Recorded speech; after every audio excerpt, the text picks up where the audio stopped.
Estamos de volta, pessoal. Fechamos o segundo bloco já iniciando aí a parte de climatologia e naquela nossa estratégia, né? Não vamos querer cair de paraquedas, não dá muito para recortar um estado e entender o clima dele. Então a gente fez um panorama rapidinho do clima equatorial, caracterizamos o clima equatorial como, pensando no Brasil tropical, o equatorial é o tropical ao extremo. O que quer dizer isso? Pensando no Brasil tropical, o equatorial é o Brasil ainda mais quente e úmido. E isso em grande parte por causa de uma massa de ar, que é a massa equatorial continental. Mas isso é pouco para você. Você tem risco aí na prova com essa informação. Então eu preciso agora entrar no estado de Rondônia, ok, legal. Então na verdade é equatorial, quente e úmido, mas não tem variação no estado, e você vai perceber por esse mapa que você vai ver agora, dá uma olhadinha aí nesse mapa, que quanto mais para o noroeste você estiver, ou seja, quanto mais em direção ao Amazonas, mais quente. Está vendo a legenda aqui à sua esquerda? Temos aqui essas lindas cores que eu não vou me arriscar a dizer quais são. Sei que tem um amarelo ali no meio. Então, essa aqui, ó, essa aqui, eu acho que é um verde diferente, assim, um verde meio claro e tal. Tem gente rindo da minha cara ali, mas tudo bem. Essa aqui, ó, é a mais alta, mais próximo do Amazonas. Então aqui é mais quente, ó, 26 graus de temperatura média. O amarelo, 24, 25. Isso é média, hein, pessoal? E o laranja, uns 23, 24. Na boa, facílimo. Claro que é fácil, faz sentido. Cadê aquele outro mapa? O mapa do Brasil. Cadê o mapa do... Está aqui, ó. Claro que faz sentido. Se eu pensar no estado de Rondônia, eu tenho que pensar que quanto mais para noroeste, mais amazônico. Quanto mais para sudeste do estado que eu estou falando, mais tropical típico. Então, na hora que eu olho para o mapa do estado, quanto mais eu me aproximo do estado do Amazonas, a temperatura sobe. Quanto mais eu me aproximo do estado do Mato Grosso, Amazonas aqui, Mato Grosso aqui, a temperatura cai. Apesar de não cair tanto, ela cai alguma coisa. Quando eu chego a Porto Velho, eu percebo que o climograma não é exatamente aquele primeiro climograma que vimos. Repara, lembra lá? Todo mundo já sabe que a linha de temperatura é aquela lá de cima, as barras são a chuva. Olha como é que esse clima aqui, como é que eu caracterizaria esse clima que você está vendo aqui, que não é o do seu estado? Quente e úmido o ano inteiro. Tá bom. Cheguei a Porto Velho. Opa, volta a Porto Velho. Cheguei a Porto Velho, e aí o que eu percebo é, ó, muito quente realmente, temperatura aqui na casa dos 25, 26 graus, pá, e tal, temperatura elevada o tempo todo, aqui, ó a temperatura aqui, ó. Beleza? Agora, na hora que eu vou ver a chuva, chove pra caramba. Janeiro, fevereiro, março, abril já não chove tanto. Aí maio caiu a chuva. Olha só, na boa, cara. Os meses de junho, julho e agosto já tem uma pluviosidade bem reduzida. E depois ela volta a subir. Então, o que eu diria aqui a você? Vamos lá. Outubro, novembro, dezembro, janeiro, fevereiro, março, vá lá, abril, umidade muito alta. Temos aí o quê? 7, 8 meses. 7, 8 meses de muita chuva e alguma coisa em torno ali de 4 meses de pluviosidade menor. Então, aqui eu não diria que é alta temperatura e umidade o ano inteiro. Vamos descrever assim. É um clima equatorial, quase subequatorial, que a gente pode falar em altas temperaturas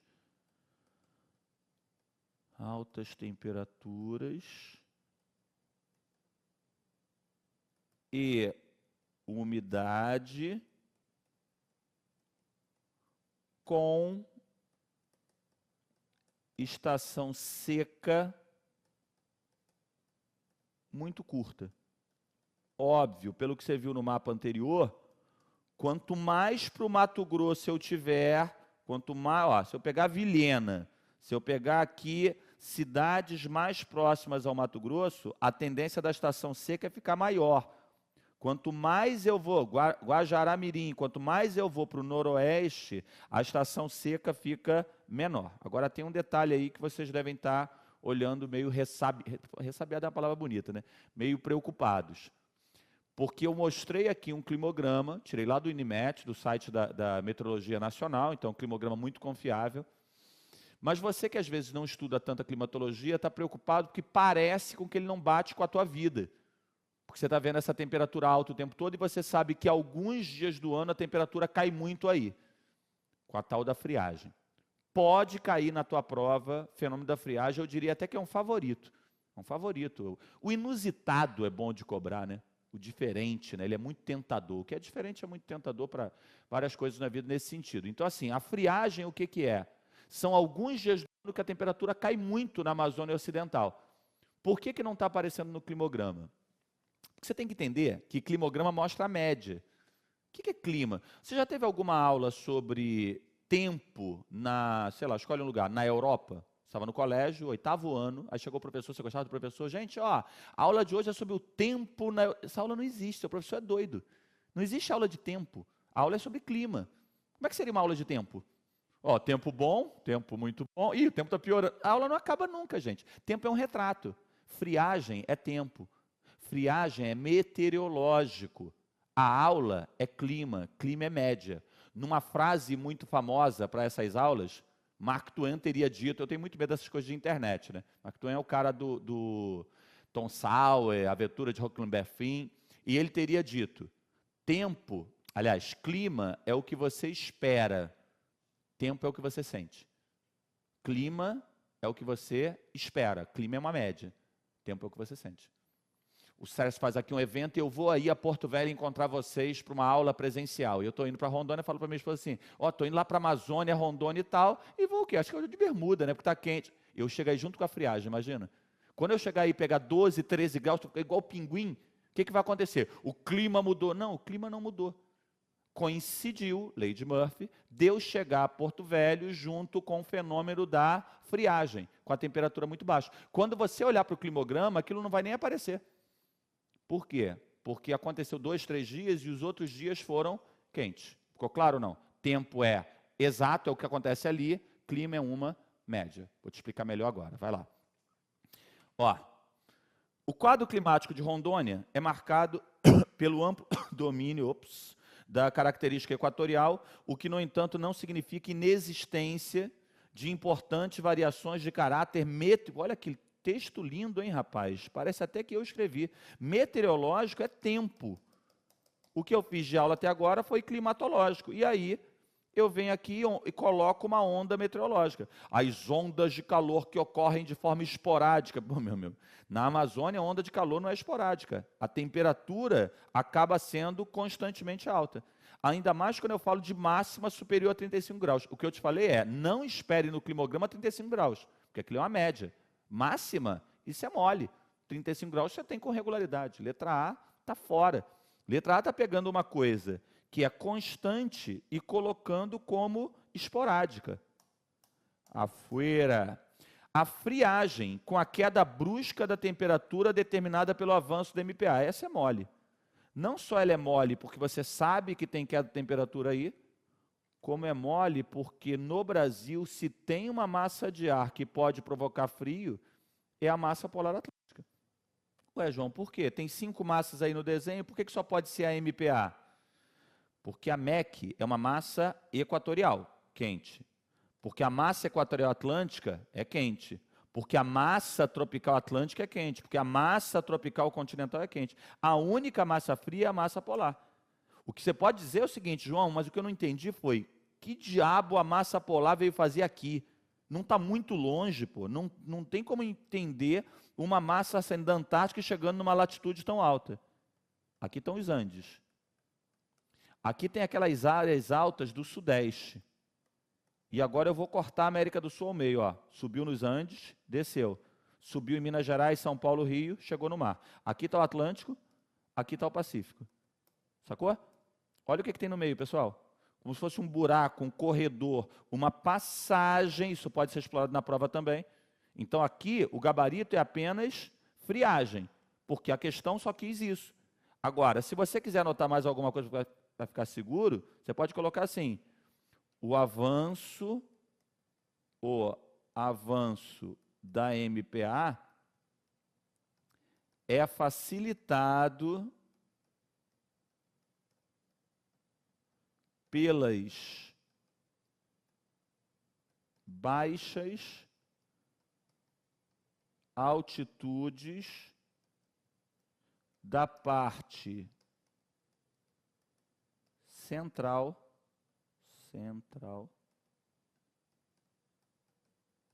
da América do Sul. Sacou? Eles podem juntar relevo com clima. Elevada pluviosidade é uma regra, não é uma exceção. A grande amplitude térmica diária na maior parte do ano, associada... Pô, baixa umidade na floresta amazônica. Aqui temos um errinho, né? Aqui a letra D. E aqui letra E. Letra E, se você preferir. Aqui no Rio a gente fala letra E. A grande amplitude térmica anual, pois a diferença entre as temperaturas... Não tem grande amplitude térmica anual, a temperatura é alta o ano todo. Legal? Bom, aqui eu botei uma... De quando é essa reportagem? 11 de abril de 2000... Pô, já a friagem em abril? Esperava mais para junho, julho, agosto, mas enfim, aqui já está uma indicação. Previsão de friagem para Rondônia. A última avaliação dos modelos numéricos coloca o deslocamento de um pulso frio, bonito, hein? Pulso frio semicontinental. Gente do céu, pulso frio semicontinental para a América. Vemos um alemão falando América do Sul no próximo final de semana. Esse será o primeiro fenômeno da friagem desse ano em Rondônia. É o primeiro, né? Porque eu pensava mais aí no maio, junho, julho, agosto, né? A climatologia normal é de 3 a 5 friagens por ano. A nova onda polar terá um escoamento mais continental e, por isso, as probabilidades de uma friagem para o estado de Rondônia, principalmente a região de Vilhena. Por que Vilhena? Onde está Vilhena? Porque Vilhena está acá. E aí, obviamente, é mais fácil nesse caminho, né? Que vai na subida. Muito bem. E aí, o moço aqui fala, parará, a onda terá proporções médias e moderada intensidade, espera-se que as temperaturas caiam até 10 graus em menos de 24 horas no Cone Sul, com mínimas que podem chegar a... Pô, 14 graus é friozinho, amigo. Pra gente aqui no Rio, 14 graus é, na boa, é quase neve. É o que eu estou falando assim, quando o cara fala de friagem, não é, 14 graus não é frio. Claro, para o gaúcho não é, ele está sem camisa na rua, isso aí é proporcional. Entendeu? Agora, por outro lado, traz um gringão para cá, um maluco lá do Canadá, e o cara desembarca em Manaus com 35. Porra, o cara, aquilo ali é um inferno. Então, para a Amazônia, 14 graus, 12 graus é uma temperatura baixa. Porque a estrutura não é feita, das casas não é feita para isso. O contrário acontece na Europa, sabia? Sabia que morre muito velhinho na Europa no verão? Porque faz calor no verão, só que é um verão curto, é coisa de 1 mês e meio, 2 meses. Mas tem pico lá de 35, 37 graus. Aquela casa com aquela parede dessa largura aqui, o metrô que abre a janelinha assim, tudo é feito para o calor, para o frio, entendeu? Aí é o oposto. A mesma ideia que me vem à cabeça quando eu penso numa onda de calor na Europa, com a Europa preparada para o frio, eu penso na onda de frio na Amazônia com a estrutura feita, roupa, casa, não sei o que, hábitos feitas para o calor. Legal, né? Foi, né? Já foi? Podemos avançar, porque eu tenho muita coisa para falar? Aqui, a friagem em seu pleno estado. Para quem não entendeu o que eu falei, o que eu quis colocar para você foi o fato de não termos um relevo alto, bloqueando a passagem. Os Andes estão aqui, as outras serras estão aqui. Ó. Então, eu não tenho uma montanha como os Alpes fazendo isso, como o Himalaia. E aí a massa polar avança. Ok? Rondônia sofre com isso, o estado do Amazonas sofre com isso, o Acre. Já não é normal que eu pense em Tocantins, que eu pense no Pará, Amapá, mesmo Roraima já não rola. Bom, pessoal, aí mais uma reportagem de friagem, de quando é essa? Essa é de 2013, vale a pena ler. É uma grande e forte massa de ar polar, é sempre a mesma coisa. Se espalha sobre o Brasil e já começou a provocar o fenômeno da friagem no sul da região norte. A friagem é caracterizada por uma acentuada queda de temperatura. Nessa segunda-feira, a friagem já foi sentida no sul do estado de Rondônia, em Vilhena. A temperatura caiu 13 graus em 24 horas. Você vê, não é um evento assim, meu Deus, o que estará acontecendo? Eu não conheço tanto. O estado de Rondônia tem uma ocupação também não tão antiga, né, quanto Pará, Amazonas e tal. Mas eu imagino que vocês devem ter na literatura de vocês, né, poesia, alguma coisa que fale da friagem. Há uma recorrência, há uma certa regularidade. O que não dá é para olhar para o climograma e procurar lá os 13 graus, porque aquilo é uma média. Então, esses 13 graus, 14, 15 ficam diluídos. Beleza, pessoal? Foi, né? Vamos aqui, tem uma coisa aqui, ó. Isso aqui é o sistema de ar avançando. Ó. Sabe o que é esse ar aqui? Ó? É a alta pressão atmosférica. Como na Amazônia predomina a baixa pressão atmosférica, No inverno, a massa polar avança. E olha a Rondônia sendo atingido aqui pela tal da friagem. João, não entendi uma coisa. Por que é no inverno? Por que é no inverno o quê? A friagem? Por que é no inverno a friagem? Você está pensando em termos astronômicos? Tipo assim, por que a massa polar não vai no verão? Mais um desenho maravilhoso para você. Vem aqui, ó. Pensa no globo terrestre, linha do Equador, e aqui está o trópico lá do hemisfério norte, que é o trópico de Câncer. No mês de junho, que é quando rola a friagem aí de vocês, o sol está pegando de cara Miami, o Cairo no Egito, a Índia, ele está no hemisfério norte. E aí, cadê a massa polar atlântica, a nossa maravilhosa massa polar atlântica? A massa polar atlântica, que tem uma origem subantártica, ela tem a chance de avançar porque o sol está pegando mais o hemisfério norte. Tem um negócio chamado solstício. Como o sol está pegando mais o hemisfério norte, a massa polar avança. Então, João, isso eu entendi, mas por que em dezembro não tem? Porque em dezembro, cara, o sol está aqui, ó. O sol está incidindo perpendicularmente em São Paulo, na África do Sul, na Austrália. Como o sol está incidindo de maneira perpendicular no hemisfério sul, no trópico, como o solstício é nosso, não tem como a massa polar chegar até aqui, ó. Se você é um cara observador, você viu isso no desenho. Não no meu desenho, no desenho aqui das massas já. Ó. Olha como é que no verão, a massa polar nem aparece na imagem. Aqui, verão, ó. Verão. O sol está aqui, ó. A massa polar não aparece, ela está lá pelo sul da Argentina. É isso. Se cair, tu vai brincar no campeonato. Tu vai acertar e vai tirar onda. Vamos lá, pessoal. Fechando climatologia, vamos avançar agora. Vegetação. Começamos com relevo. Está cansado também? Não? Tá não, né? Estamos tranquilo. Então, começamos com relevo, fomos para subsolo, fomos para climatologia e vegetação. Não precisava ser nessa ordem. Eu podia ter começado pelo clima e tal. Agora, tem uma coisa que não dá para mudar. Vegetação é colada em clima. Da mesma maneira que subsolo e geomorfologia fazem uma dupla, aqui eu faço a dupla clima e vegetação. Aqui é molinho. O que você tem que pensar é, a climatologia determina a característica botânica. Se você colocar o mapa do Brasil de clima, você vai perceber que os climas determinam as vegetações. O clima equatorial determina a floresta amazônica. O clima tropical típico determina o cerrado. O clima subtropical determina a araucária, e por aí vai. Isso é uma coisa básica em geografia. Funciona assim. Na verdade, isso não é nem geografia, cara. Isso aí é biogeografia, isso aí é botânica. Quanto maior a temperatura e a umidade, melhor a condição para desenvolver vida. A ideia é essa. A vida vegetal, ela prolifera com alta temperatura e alta umidade. Então, lugares muito quentes e úmidos acabam tendo uma massa vegetal mais densa. Diminuiu temperatura e ou umidade, a tendência natural é que essa vegetação também fique mais pobre. Vamos fazer o de sempre, vamos começar pelo mapa do Brasil, visão geral, depois entramos em Rondônia. Dá uma olhada lá. Mapa do Brasil botânico. Mapa do Brasil botânico. Muita informação, o país é gigante, né? O que eu te disse há pouco, de que, na verdade, o clima determina a vegetação, funciona mais ou menos assim, tá? Não vou conseguir reproduzir a mesma escala, mas é mais ou menos assim. Aqui na Amazônia é o clima equatorial. Aí o clima equatorial determina essa vegetação aqui, que é a floresta amazônica. Ok? Vou mudar a cor, tem um monte de cor aqui para eu brincar. O clima tropical típico é esse cara aqui, Brasília e vizinhos. Ok? Tropical típico é esse cara. Então ele determina essa vegetação. Sacou? Vai batendo um com um. Na verdade, você tem um tipo climático, esse tipo climático determina o tipo vegetal. O clima semiárido, a seca do sertão nordestino, importante essa explicação para você entender o contexto geral. O clima semiárido determina a vegetação de caatinga.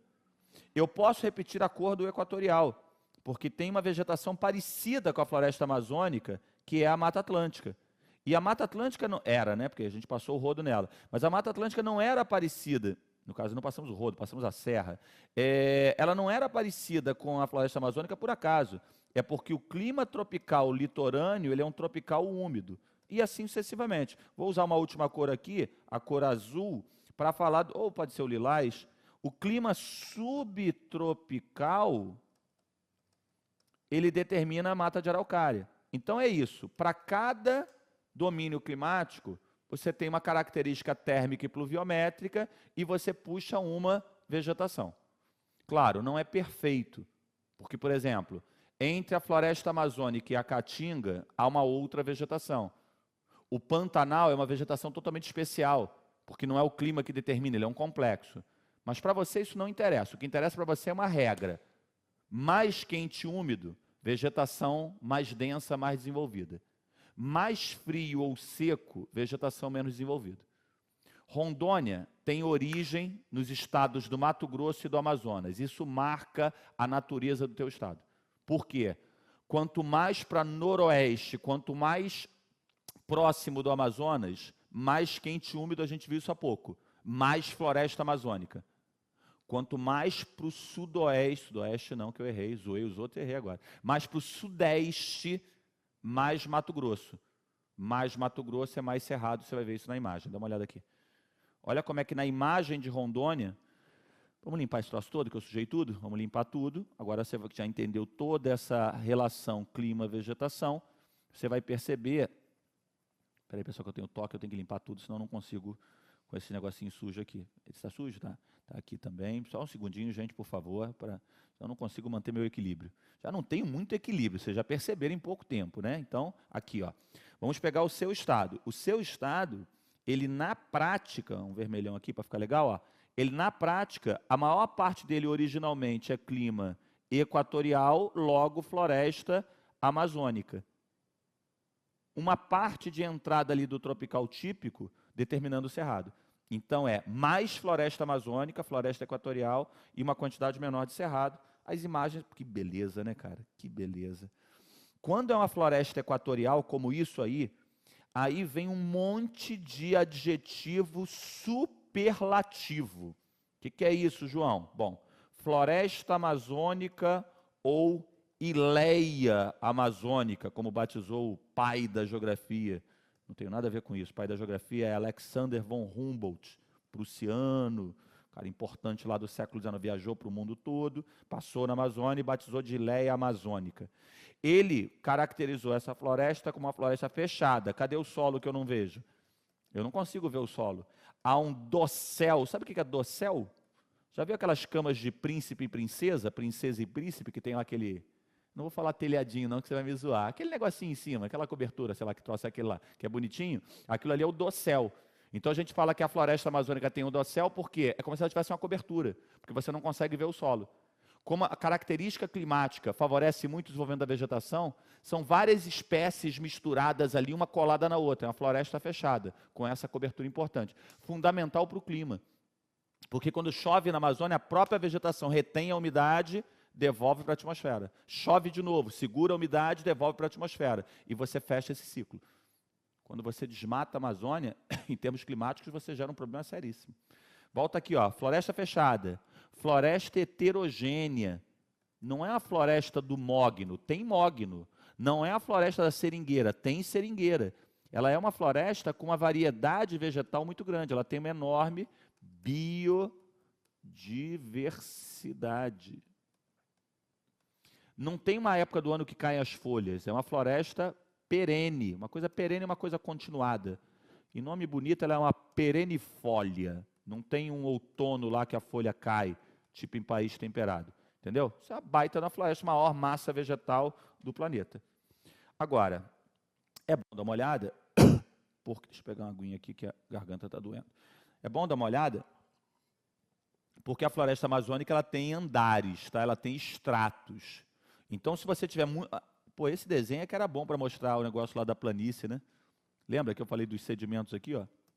Eu sou doidinho, eu estou falando de uma coisa, eu volto para outra. Lembra que eu botei os sedimentos aqui, aí falei que o rio deposita o sedimento na margem? Isso aqui era bom para fazer isso. Mas eu quero mostrar outra coisa. Repara só, aqui tem estratos. Andar número 1, Mata de Igapó. Quem é a Mata de Igapó? É a que está colada no rio, está sempre inundada.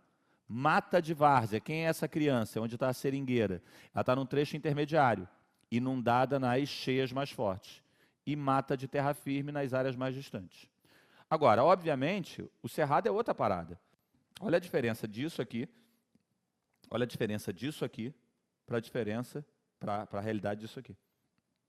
Reparou como é que a mata... E olha que isso aqui está numa época úmida, tá? Ele está verdão assim.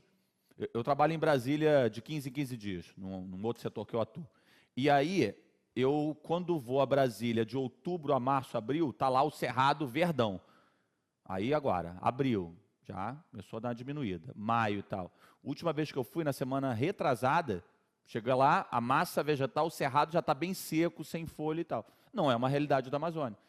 Você tem que pensar no Cerrado, nos trechos de Rondônia com o Cerrado, sofrendo um desmatamento grande, é que como a umidade é menor, eu não tenho a condição para ter uma floresta de tal porte. E aí o que eu tenho é isso aí, ó. Uma árvore ou outra, lá espalhada, aí outra árvore, no meio vegetal rasteiro. O Cerrado é uma espécie de savana, né? E por que ele existe? Porque o clima não é um clima tão úmido, né? O clima tropical típico, ele tem uma estação seca muito pronunciada.